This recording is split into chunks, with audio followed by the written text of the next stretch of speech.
Well, welcome to the first episode here of what we're calling the Almost Monthly to go along with the Almost Weekly email newsletter. Gives us some flexibility in case we, miss a week or a month here or there. But excited to launch this podcast and kind of introduce some of our colleagues to the whole staff and just get to know each other a little better. So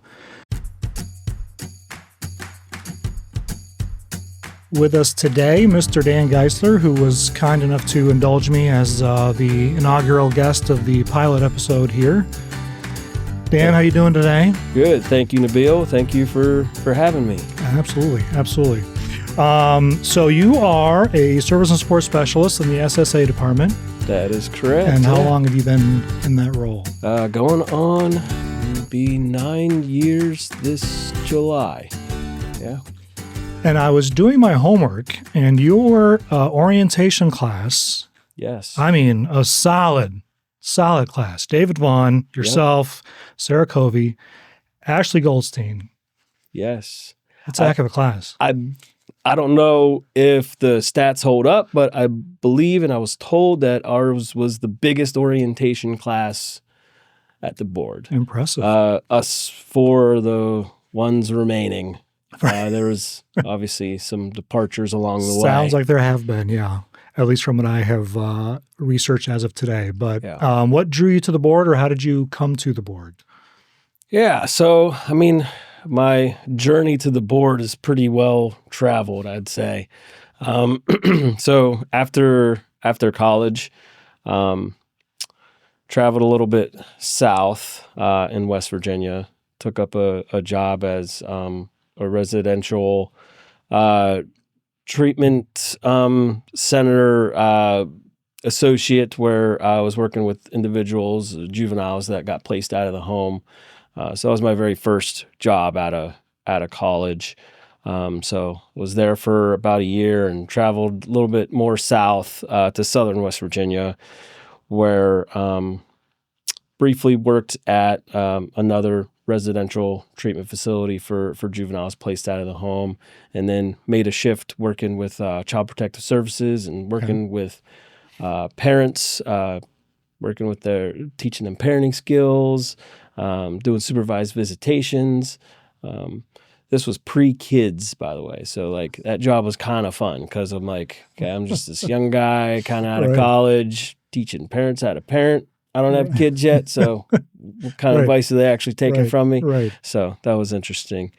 Then moved even further south to South Carolina, where I got a job as a juvenile probation officer.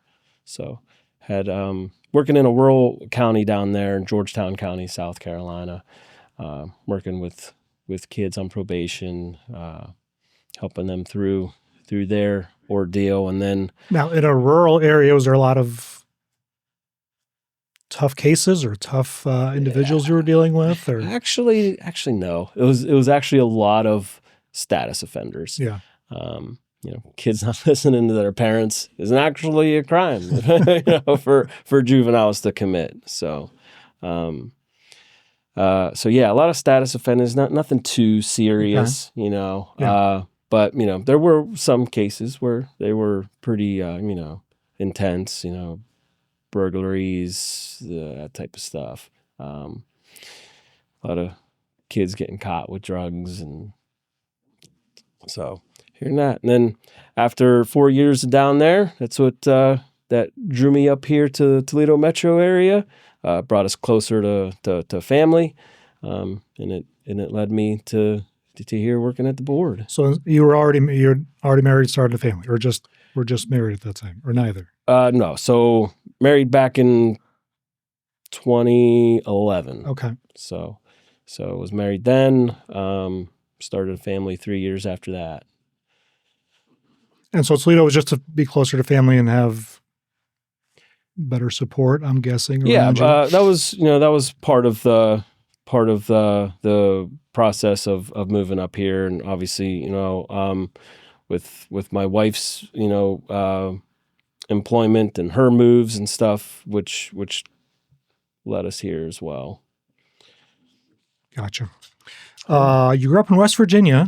Yes. I assume born and raised, it sounds like, right? Yep, born and raised, northern part of the state in Okay. West Virginia. So geographically, I always tell people I'm 45 minutes west of Pittsburgh. Okay. So I'm considered myself more of Pittsburgh ease type of person than a southern West Virginia, because two very different types of lifestyle. I went to grad school in Pittsburgh, and I definitely Okay. get more Pittsburgh from you than West Virginia from Yeah. you. But you said you attended West Liberty University, go Hilltoppers, right? That's Hilltoppers. right. Yeah. Famous alumni. I was looking it up. Brad Paisley. Did you know that? Yes, he was there for maybe a year or two. I don't know if he ever finished. Counts as an alum.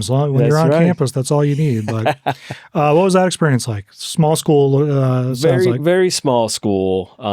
Locals called it Harvard on the Hill. 'Cause it's just a small hilltop school, kind of tight knit community. Cool fact, though, I was the first graduating class under the title of university. Really? Since it got established back in, I don't know, 1800s, whatever. Right, It was always a state college. Right. So, but I got to be the very first graduating class under the university title. What is something people misunderstand about West Virginia, would you say? There's a lot of misconceptions about West Virginia. That we don't have any teeth. Right. The whole you're the whole Right. not to get too grossed out about it, but your brother's your uncle, that type of stuff. Right. But no, I mean, people from West Virginia, they are truly salt of the earth people. They will give the shirt off the back because really that's all we got. So those are kind of the misconceptions about West Virginia. Like I was kind of talking about before. It's completely different between northern West Virginia and southern West Virginia. Where after college, where I went further south, that's where you kind of get more into those deep country rooted hauler type people. Where I grew up, it's more inner city, as you could call it, as far as West Virginia goes. More kind of like suburban than rural. Okay, so fast forward back to time at the board. What has the experience been like for you here in your 8+ years now as a SAS? What some memorable individuals, memorable moments you've had that you're take pride in playing a part in? I mean, I've gotten to meet some great people along the ways. People that I've gotten to serve. People that have come and gone on my caseload. As I've recently made the transition to switch units, switch teams, to kind of work with a different demographic. Where first 6+ years working with all adults. Gotcha. And working and helping them strive to be the best they could be, where I recently made the decision to switch gears and work with the transitional youth, which that has been kind of nice change up and really kind of what I'm really liking right now with the board. Kind of back to where you started, right? When you think about it, where I kind of started working, with the youth and going. I never really kind of thought about it that way. It was coming kind of full circle. Very cool. Yeah. That's awesome.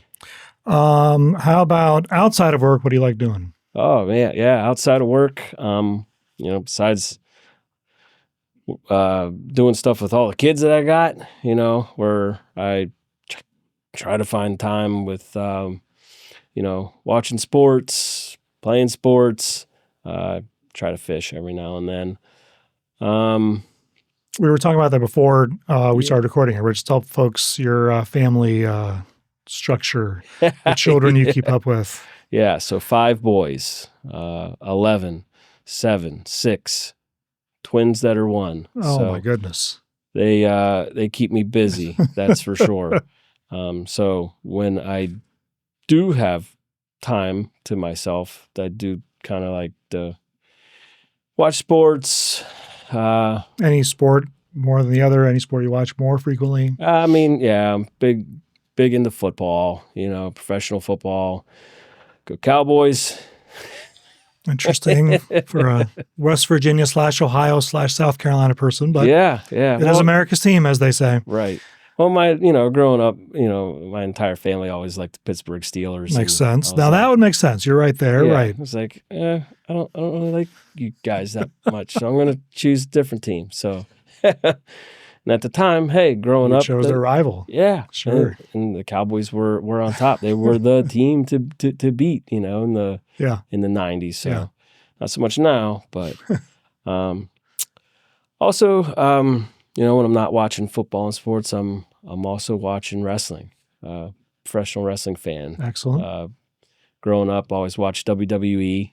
I was a big fan of those guys. And just cause, or your friends were watching it, or how did you get hooked on the what is it, the male soap opera? Is that what they right. Is that what they call it? I guess it's sports entertainment. That's right. That's right.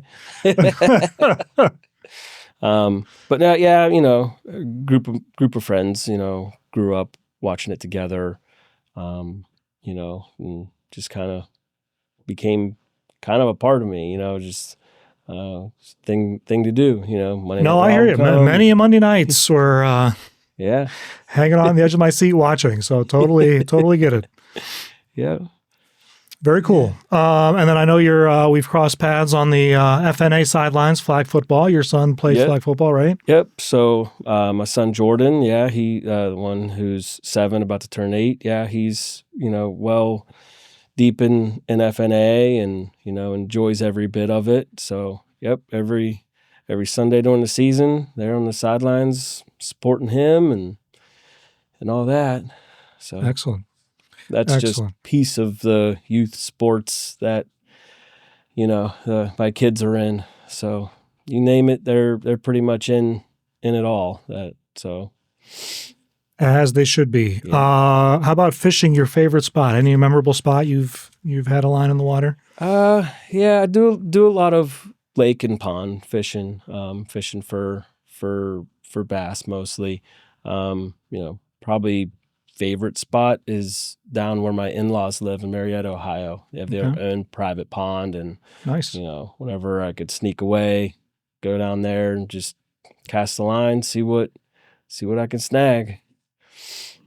And then what was I going to ask you about? Oh, a thing we mutually have is a love for Jerry Seinfeld and the Seinfeld sitcom. I think when I first started at the board, this was our initial meeting, probably, day 2 or 3 for me, when we were taking a tour across the street. And in my little new employee spotlight thing, I put that I can quote every line from all 180 episodes. That's right. Of Seinfeld. And you walked right up to, Michelle was taking me around to see SSA Land, and you walked right up, not even introducing yourself or anything. And you asked me about the second button. And without missing a beat, we went right into it, which was one of the first lines on Seinfeld and one of the final lines of the series. Second button makes or breaks a shirt. That's right. Man, Michelle, she had to have been so confused of what was going on. Definitely not. She had no idea I'd even said that. I had even been interested in Seinfeld. She herself had just met me 5 minutes ago. That was pretty great. That was pretty great. And then I know that your wife gifted you tickets to Seinfeld, right? At Donington Center? Yeah, so recently got a chance for the first time to see him and Jim Gaffigan.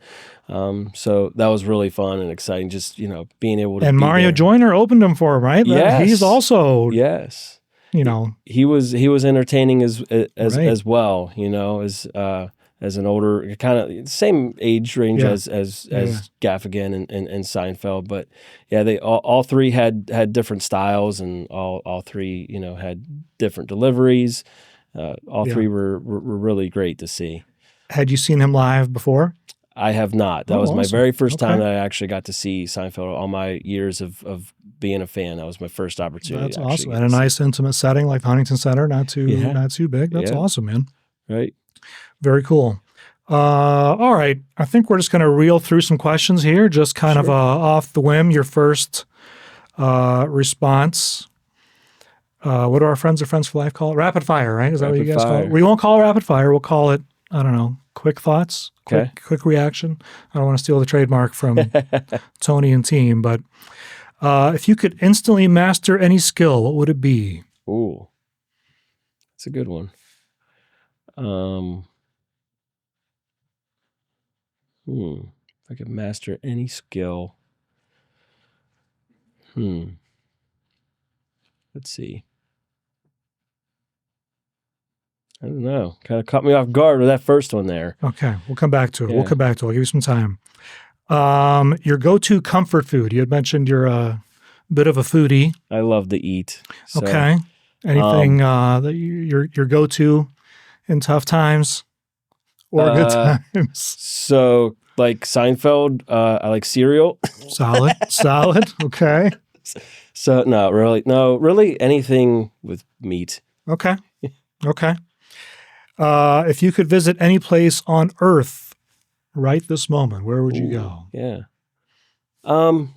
Always wanted to explore Europe, so probably go explore where my heritage is in Italy and Germany and Poland. So those countries there I'd like to see. Are those the three main countries in your 23andMe test if you took it? Your heritage, your lineage? Well, yeah, those three, yes, but how true are those? Sure. They might just kind of just throw random things in there as well. Right. Dan, what is your favorite word? Favorite word? Yeah. That you can say on the air on this public forum. Cool. Awesome.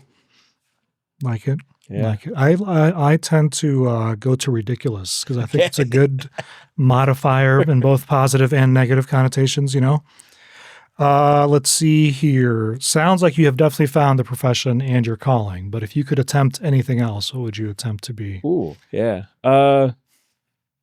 Probably something in sports. Maybe, I don't know, strive to be, we're talking like dream jobs, Yeah. Be kind of cool to be like a general manager of a sports team. Man, that would be do cool. the ins and outs of constructing a team from top to bottom. I imagine, again, just given the trajectory of your professional career you've described, you've faced a lot of challenging cases and times and individuals. How do you stay motivated during those tough times? I've always been able to maintain a cool head when working with tough cases. So just kind of like take a step back almost, and just kind of really focus on what the actual problem is. I try to not match fire with fire when dealing with certain cases, because that typically goes nowhere. Always go to is like let's come back to it. Whatever the problem may be, let's sit on it. Let's try to think of some solutions around things. That's kind of how I like to work, stress-free as possible, even when chaos is ensuing. Yeah, that's a good one. A sound or noise that you love to hear? Ooh. Probably like running water, like rain or a waterfall, something that's nice, calm, and soothing. I like that. As long as you're inside and not Right. driving in it or walking in it. Not in it. Okay, and the last two we're going to come back to, I'm not going to let you off the hook. Okay. If you could instantly master any skill, what would it be? Ooh, yeah. I